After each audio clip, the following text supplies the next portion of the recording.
के ज़्यादा लोभ नहीं करना, मान नहीं करना, मायाचारी नहीं करना, कसाय क्रोध आदि नहीं करना, राग द्वेष मत करना किसी से, इतना ज्ञान रखना थोड़ा सा आप। और जब ये समाप्त हो जाए तुम्हारी क्या तृष्णा संसार की इच्छाएं, तब फिर जाकर के थोड़ा सा विश्राम लेना। अभी तक विश्राम नहीं लिया अपन ने संसार परिभ्रमण में। कहाँ विश्राम लिया संसार से बताओ तो? नहीं लिया ना। अब नहीं लोगे तो क्या होगा? लगातार परिश्रम करते रहें आप तो क्या प्रभाव पड़ेगा उसका? थक जाओगे, इंद्रियां शिथिल हो जाएंगी, बीमार पड़ जाओगे। क्या हो जाओगे? हाँ, संसार के कार्यों को करते करते भी बीच बीच में आप विश्राम लेते हैं। क्या करते हैं? विश्राम नहीं लेते बीच बीच में क्या? आए, कोई भी कार्य खत्म हुआ आपका संसार का, अब थोड़ा देर रेस्ट कर लें। और 24 घंटे आपको उसी कार्य में संलग्न कर दिया जाए तो आप क्या हो जाओगे? बोलो तो। पागल हो जाओगे, विक्षिप्त हो जाओगे। 2-4 दिन नींद पूरी ना हुए, फिर आप देखो चिड़चिड़ापन, भूख नहीं लगना, और बहुत सारी बीमारियां और आ जाएंगी आपके जीवन में। यानी संसार के कार्य में भी बीच बीच में विश्राम रखा गया है। क्यों रखा गया विश्राम? ताकि आप स्वस्थ रहें। आपका मनोयोग, आपका वचन योग, आपका काय योग विश्राम मांग रहा है। और इस विश्राम की दशा में आप शांत होकर के सोएं, रेस्ट करें। क्या करें? इस शरीर को आइलिंग ग्रीसिंग दें, खाना पीना करें, इसे थोड़ा सा नहलाएं धुलाएं। क्या करें? कर्म किसके आश्रित है? शरीर आश्रित है। हाँ, तो कर्म किसे स्वस्थ करने के लिए विश्राम देता है?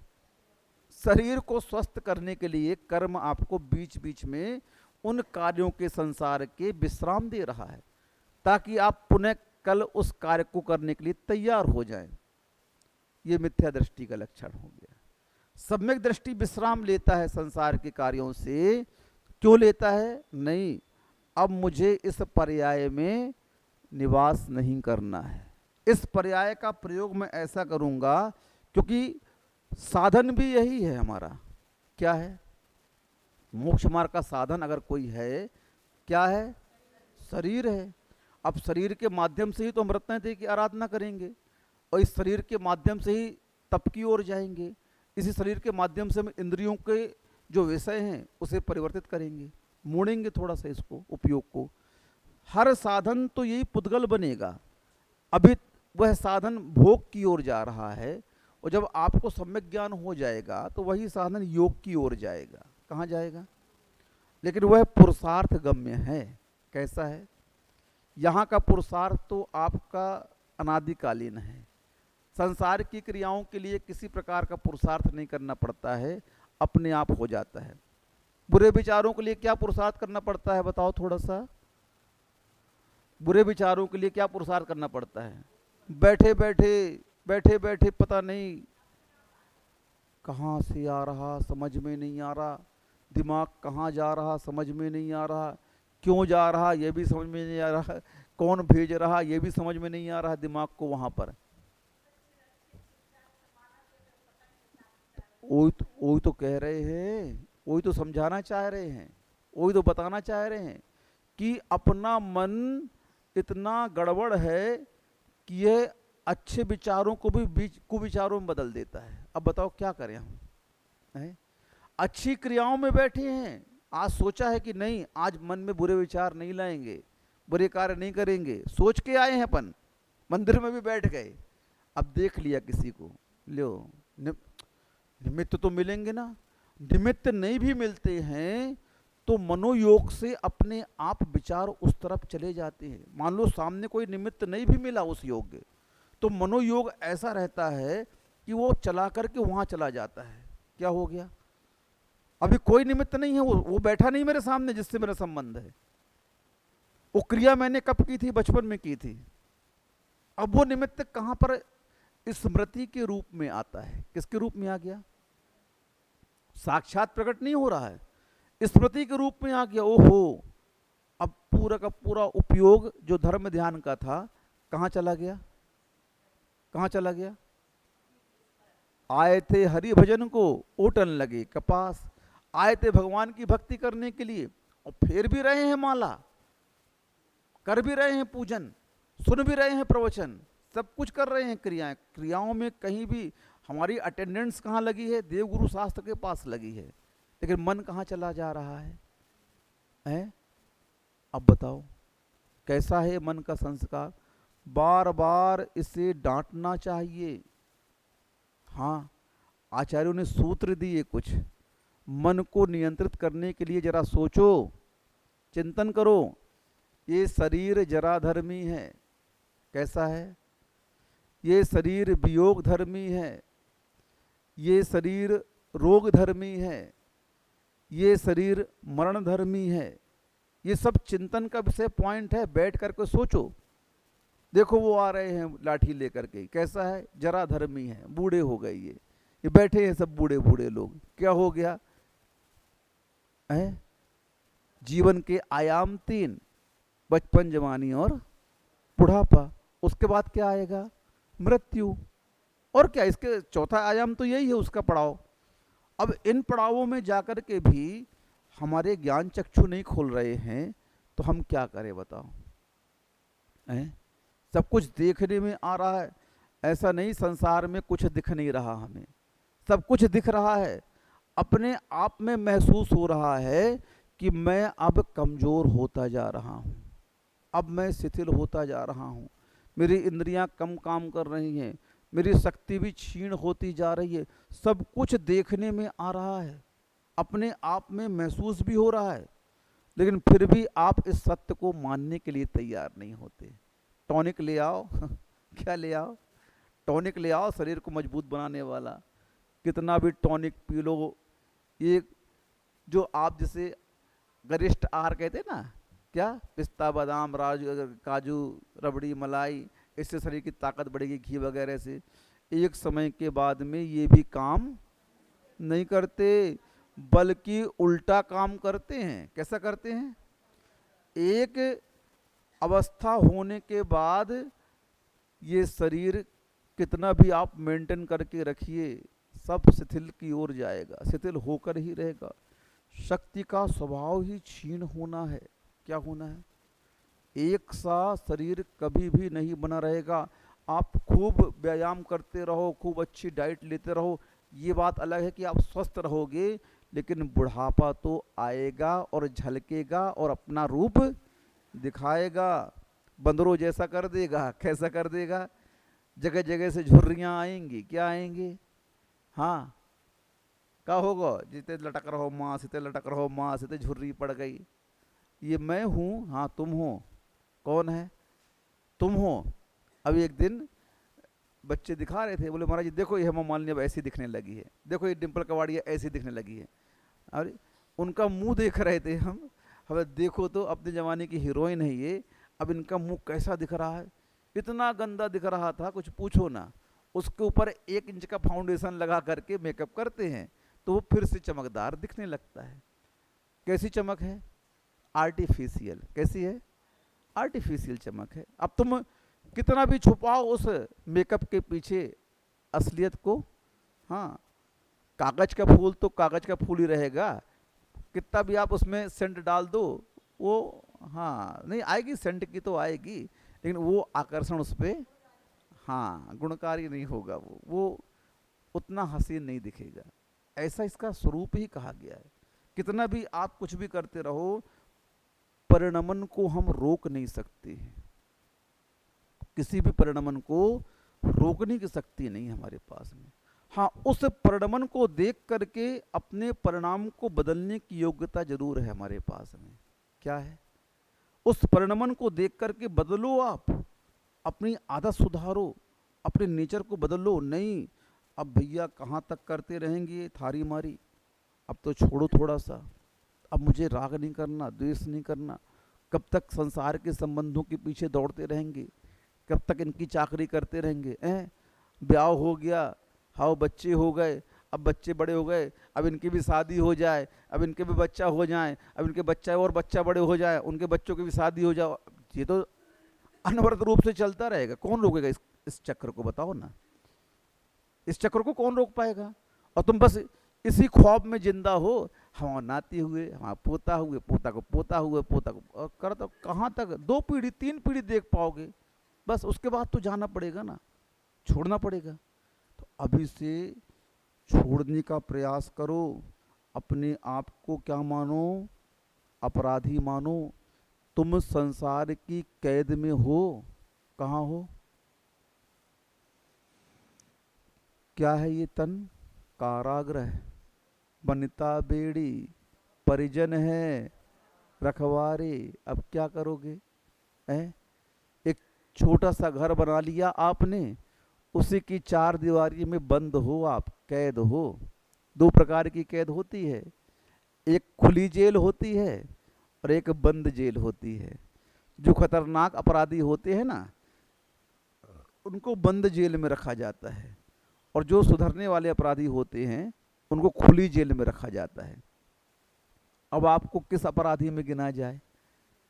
खतरनाक अपराध नहीं, आप लोग सुधरने वाले अपराधी नहीं हो, आप लोग खतरनाक अपराधी हो। किस अपराधी में आते हैं आप लोग को? देखो, इसलिए आपका अपराध खतरनाक है। संसार की दृष्टि में आप भले ही सज्जन बनो, उससे मतलब नहीं है, आप भले धार्मिक बनो, उससे मतलब नहीं है। आप जब तक कैदी माने जाएंगे संसार में, जब तक आप उस आत्मा को कर्मबद्ध से मुक्त कराने का उपाय नहीं अपना रहे हैं। उसका उपाय क्या है? संवर तत्व, व्रत आदि।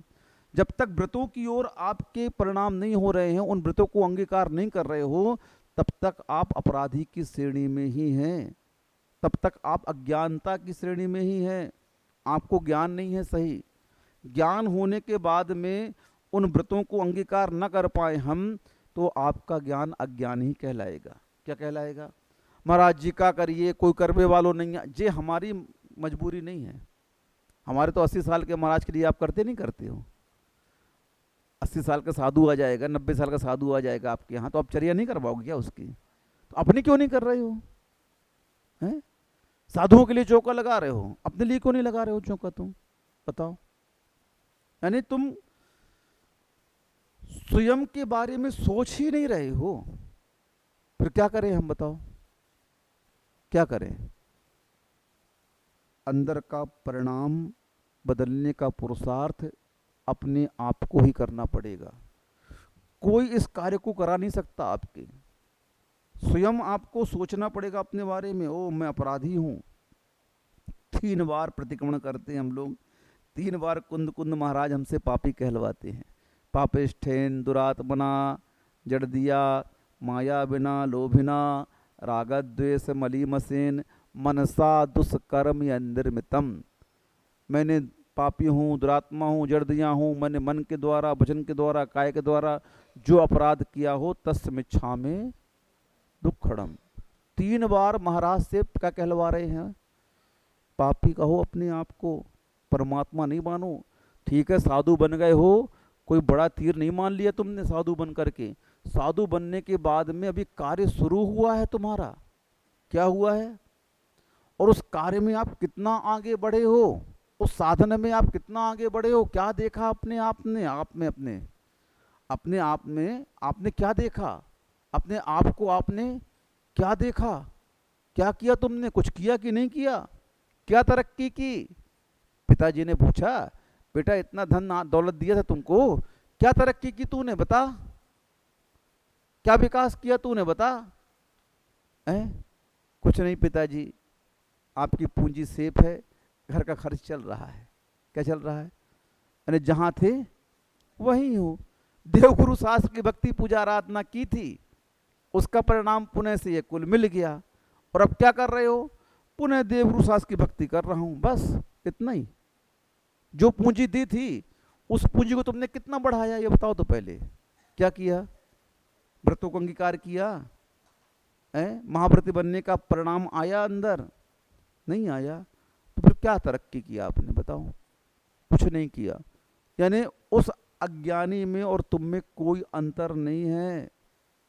हाँ, बड़ा आदमी भी गरीब है और छोटा आदमी भी गरीब है।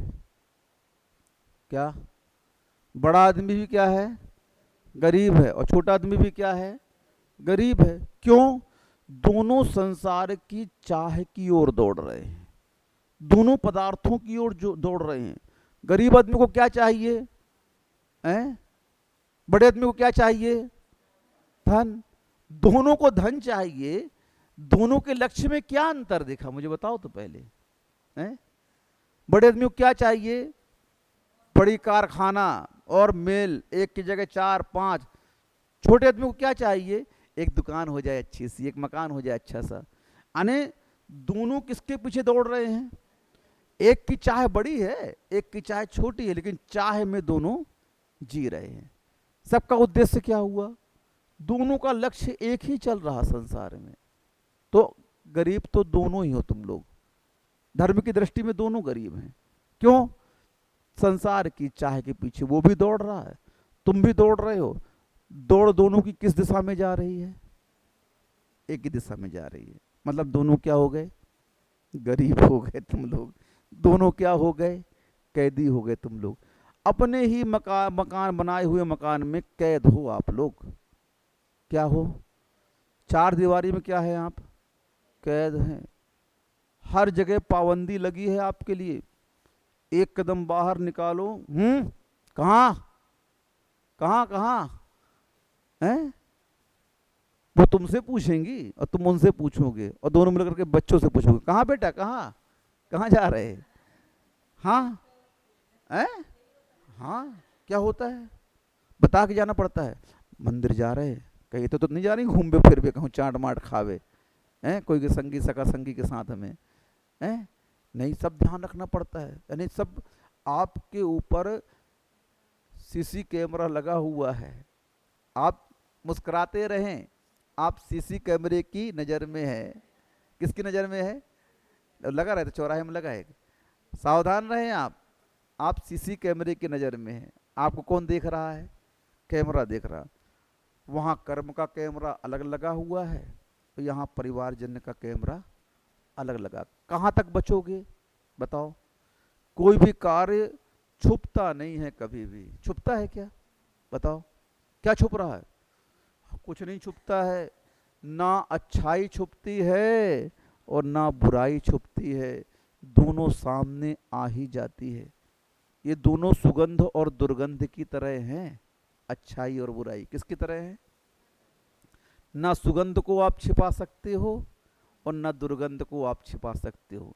कितना भी लेप लगा लो, उसके परिणमन को आप रोक नहीं सकते हो।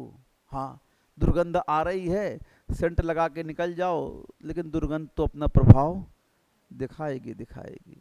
कितना भी कुछ कर लो आप, कुछ नहीं छिपेगा आपसे, कुछ नहीं छिपेगा। आप कुछ नहीं छिपा सकते हो आप। इसलिए कर्म के स्वभाव को समझना चाहिए।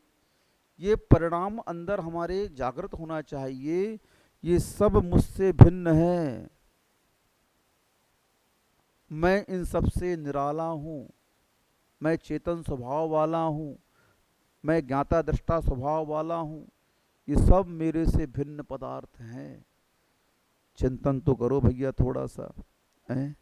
बताओ, हमारा चिंतन भी नहीं हो पा रहा, कुछ क्रियाएं भी नहीं हो पा रही, हम कुछ कर भी नहीं पा रहे। दिन भर हमारा इन्हीं की सेवा में निकल जाता है। किसकी? पुद्गल की चाकरी में पूरा दिन निकल जाता है और अपने आप को मालकिन कहती हो। क्या कहती हो? नया मकान बन रहा है, सोफे बन रहे हैं, दुकानें बन रही हैं, ये बन रहा है, वो बन रहा, आशीर्वाद दो महाराज। अब कहाँ तक आशीर्वाद दे महाराज? अरे बहुत अच्छा मकान बनाया अभी ट्रांसपोर्ट वालों ने, महाराज गए थे, स्विमिंग पूल है, ये है, वो है। अरे इससे अच्छा तो अंबानी जी का बना है, उसके यहाँ तो प्लेन तक उतर जाती है ऊपर। क्या हो जाता है? हाँ, उससे अच्छा तो और किसी का बना होगा विदेशों में। जो जिससे बड़े आदमी होंगे उनका और अच्छा माला बना होगा, और 18 खंड का बने होंगे। चक्रवर्ती का 84 खंड का होता है। इसमें क्या बात है? वैभव है, दिखा दिया आपने, लेकिन वो तुम्हारा नहीं है, बस ये मानो। क्या? कितने अच्छे मकान महल में चले जाओ आप, रहना कितने में है? एक कमरे में नहीं, 4x6 में भी नहीं रह पाओगे। पसार के नहीं सोगे, ठटरी बंद है ऐसी, टुकड़े कुकड़ा के ऐसी, आधे आधे छाती जो टूना पेट के यहाँ है आए ऐसे।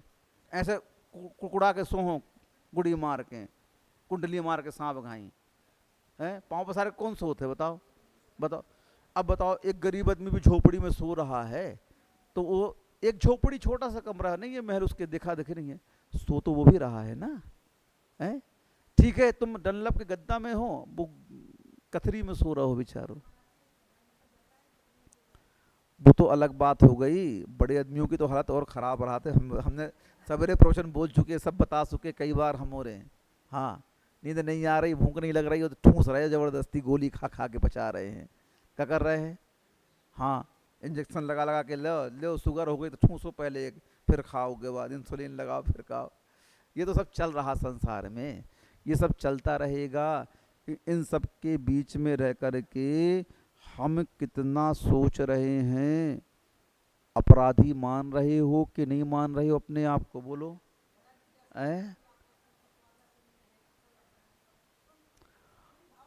अच्छा लगने से मतलब नहीं होता। हम क्या बोल रहे हैं सुनो तो, आप ज्वेलरी की दुकान में गए और आपके लिए बहुत अच्छी अच्छी क्वालिटी के फैंसी हार दिखा दिए गए और आपको सब अच्छे लग रहे हैं, तो उससे अब आपके हो जाएंगे क्या? संस्कार देखो, हम क्या बोल रहे हैं कि आप बड़े बड़े रूप में परित्याग नहीं कर पा रहे हो, कोई बात नहीं, लेकिन प्रतिदिन के रूप में तो त्याग की भावना करो। कितनी बार तो बताया आपको हमने। हाँ, आप यम रूप कोई नियम नहीं ले पा रहे हो तो कम से कम नियम रूप तो लीजिए। आप आजीवन नहीं कर पा रहे हो उस क्रिया को, हम बोलते हैं आप एकत्व नहीं हो, लेकिन 10 मिनट बैठ करके एकत्व की भावना तो भाओ। आप अकेला अवतरे मरे अकेला होय, यूं कब हो इस जीव को साथी सगा न कोई। अब ये भावना तो भाव 10 मिनट बैठ करके। आप इतना भी परिणाम नहीं करोगे 24 घंटे में, तो फिर हम आपको कैसे मान लें कि आपको अच्छा लग रहा है? अरे तो ये ओहो, गहरे संस्कार हैं, तो अभी तो बार बार उसी को उखाड़ने का प्रयत्न किया जा रहा है। और क्या किया जा रहा है? प्रतिदिन एक ही बात को अलग अलग प्रकार से बताया जा रहा है। बात तो एक ही है। क्या है? प्रवचनों में एक ही बात चलती है, ये सब अलग है, ये सब पत्ती अलग है, ये अलग है, ये अलग है, राग द्वेष बंध के कारण है, ये आश्रय है, ये बंध है, ये संबर है। उपदेश ज्यादा नहीं है अपने यहाँ, ये तो विस्तार करते हैं बैठे बैठे। हम लोग क्या करते हैं, ये आज तो खत्म होना चाहिए कम से कम ये ग्रंथ है ना। अभी कौन सा 8वां श्लोक चल रहा है ना? कितने महीने हो गए? 1.5 महीने हो गए। अरे 50 दिन से ऊपर हो गए। कितने दिन हो गए? 1.5 महीने से ऊपर हो गए। 50 दिन, 50 दिन में 50 गाथा हो जानी चाहिए कायदे से। कितने होनी चाहिए?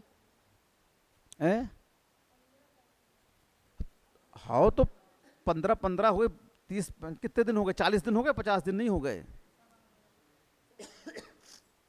अब 1.25 महीना में कायदे से गाथा कितनी होनी चाहिए अपनी? जितने दिन हो गए उतनी गाथा तो होनी चाहिए कम से कम। अभी कितनी गाथा हुई तुम्हारी? 8 गाथा हुई। अब 8 गाथा में क्या बताया हमने? हमें हम खुद ही नहीं मालूम क्या बोल रहे हैं। 8 गाथा में हमने क्या बता दो रोज क्लास में, हमें खुद ही नहीं मालूम है। लेकिन विस्तार है तभी तो बता रहे हैं, नहीं तो कैसे बताते आपके सामने है?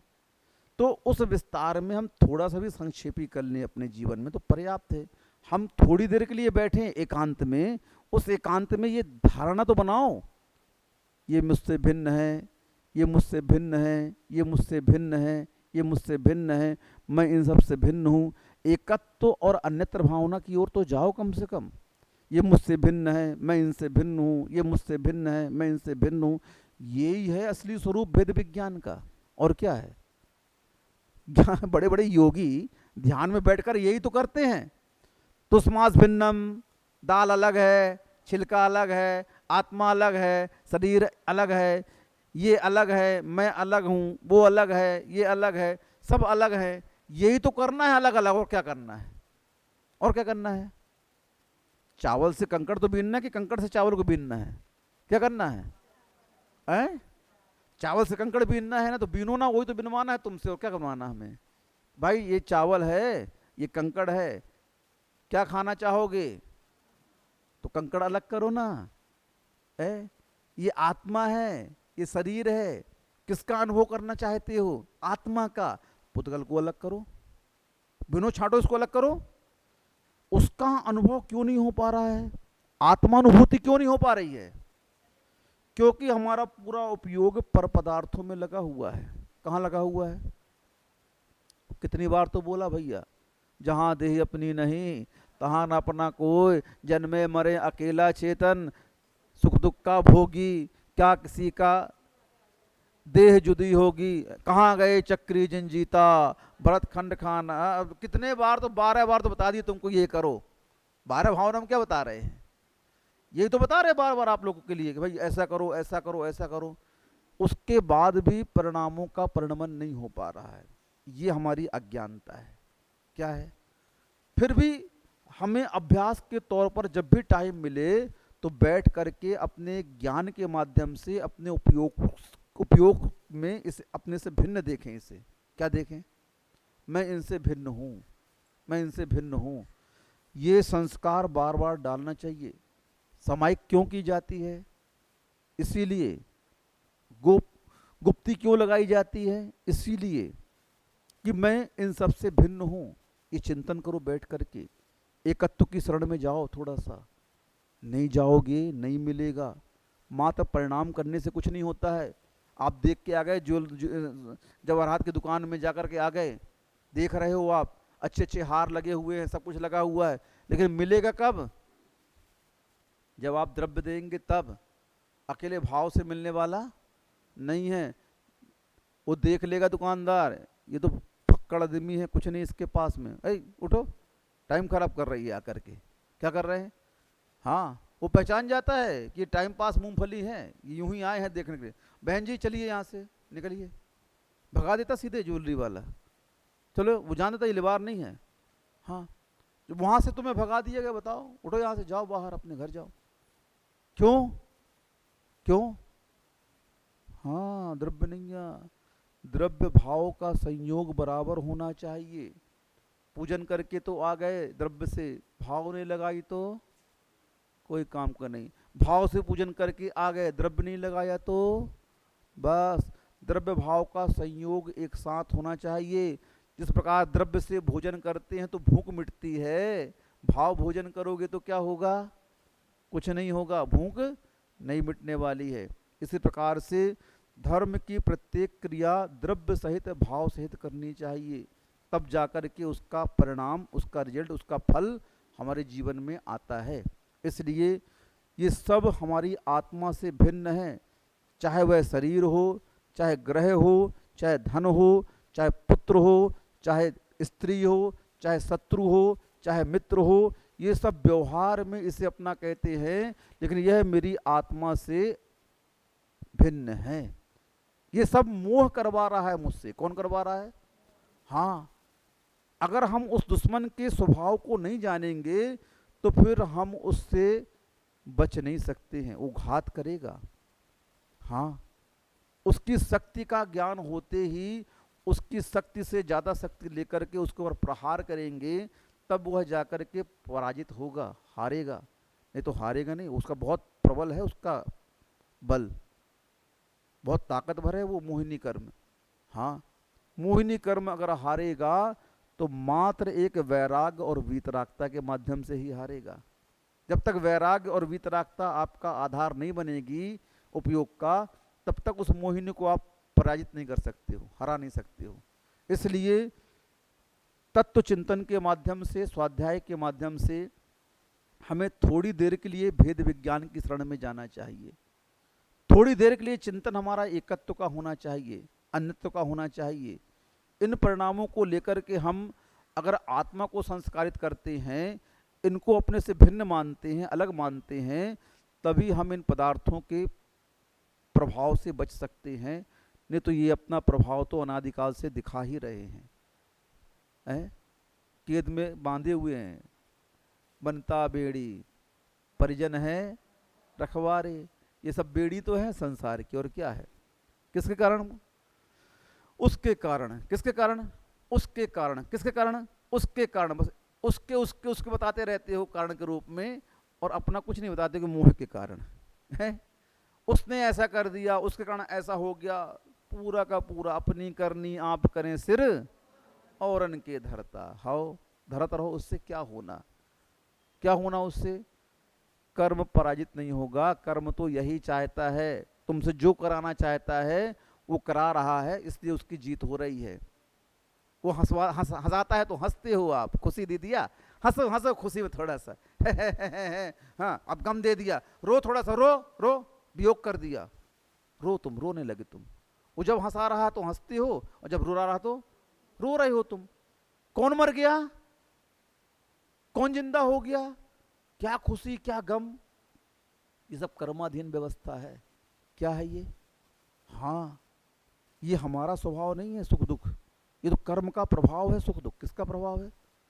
आत्मा का स्वभाव तो सुख ही सुख है, आत्मा में कोई दुख नहीं है। अव्ययवाद सुख का धारी है आत्मा। कैसा है? अनंत सुख है उसमें तो, आत्मा में तो अनंत शक्ति है, आत्मा में तो वो कभी भी खत्म होने वाली नहीं है। एक बार मूल स्वभाव को प्राप्त हो जाओ, फिर उसका आनंद उसका सुख कभी भी समाप्त होने वाला। ये तो रोना धोना हंसना, ये पौद्गलिक सुख में आप कर रहे हो, किस में कर रहे हो? हाँ, ये सुख अपना नहीं है, ये दूसरों का दिया हुआ सुख है। कैसा है? हाँ, एसी चालू कर दी, ठंडी ये प्रकृति की नहीं है, उसने दे दी ठंडी आपको। हीटर चालू कर दिया, गर्मी उसने दी, हीटर ने, प्रकृति ने नहीं दी तुमको। ये आर्टिफिशियल चल रहा सब। कैसे चल रहा है? कर्माधीन व्यवस्था है। इस बात का ज्ञान होना ही सम्यक ज्ञान कहलाता है। और जब तक इससे अपन अपने आप को भिन्न नहीं मानेंगे, तब तक मोह का प्रभाव आपके ऊपर भारी रहेगा, और उस प्रभाव के कारण आप कभी भी स्वभाव में नहीं आ सकते हो, ये निश्चित है। इसलिए स्वभाव को प्राप्त करना है तो मोह के प्रभाव को समझ करके उसे हटाना पड़ेगा, उससे दूर होना पड़ेगा। वैराग्य शक्ति जागृत होनी चाहिए। जगत काय स्वभावौ वा संवेग वैराग्यार्थम। जगत के स्वभाव को देखो तो संवेग आएगा, और शरीर के स्वभाव को देखो तो वैराग्य आएगा। लेकिन देखते हैं नहीं शरीर के स्वभाव को, जगत के स्वभाव को देखते हैं नहीं। वो भिखारी दिखता नहीं तुम्हें, वो लंगड़ा लूला दिखता नहीं, वो दरिद्र दिखता नहीं, वो पागल दिखता नहीं तुम्हें। अरे ये सब कर्म का प्रभाव तो है। देखो तो जगत के स्वभाव को कैसा दिखा रहा अपना स्वरूप है, शरीर को देखो कैसा स्वरूप दिखा रहा अपना, कहीं बीमार, कहीं कुछ कहीं कुछ, कितने प्रकार के रूप दिखा रहा है ये। चाहे पर को आश्रित ले लो, चाहे स्व के आश्रित ले लो। किसके कारण दुखी हो रहे हो तुम? बस अपने कारण कोई दुखी नहीं है। संयोग आते ही सब व्यक्ति सुखी हो जाते हैं, और वियोग होते ही क्या हो जाता है? दुखी हो जाते हैं। संयोग वियोग परिणमन किसका है? कर्म का है। आत्मा में कोई संयोग वियोग नहीं है। आत्मा तो स्वतंत्र है और शुद्ध स्वभाव वाली है। कर्म का प्रभाव है उसके ऊपर, मोह का, 8 कर्मों का, इसलिए आज दुखी दिखाई दे रही है। जिस दिन आपने कर्म के उस स्वभाव को समझ करके उसके प्रभाव में नहीं आओगे, तो बस फिर तुम्हें कहीं भी परेशानी नहीं होगी। बगल में कोई मर जाए कोई दुख नहीं होता, बगल की दुकान जल जाए कोई दुख नहीं होता, बगल में कुछ भी हो जाए संवेदना व्यक्त कर दोगे लेकिन दुख नहीं होगा। और वही घटना अपने घर में हो जाए तो अब दुख क्यों आ गया यहाँ पर? समझ में नहीं आ रहा। अपना मान लिया। क्यों मान रहे हो अपना? क्यों मान रहे हो अपना? सब कर्माधीन व्यवस्था है, अपना कुछ नहीं है, अपनी तो आत्मा है। बस ये सिद्धांत पकड़ लोगे, कहीं भी दुख नहीं होगा, और आश्रय और बंध से आप बच जाओगे। इतना ही पर्याप्त है। जिन वाणी के ज्ञान तय सूझे लोकालोक, सो वाणी मस्तक न मुँह सदा दे तो ढोक। हे जिन वाणी भारती तो ही जपो दिन रैन, जो तेरु शरणा गहे सो पावे सुख। देव भजो अरिहंत को गुरु सेवा निर्ग्रंथ, या धर्म पालो सदा यही मोक्ष का पथ। 9 बार नमो।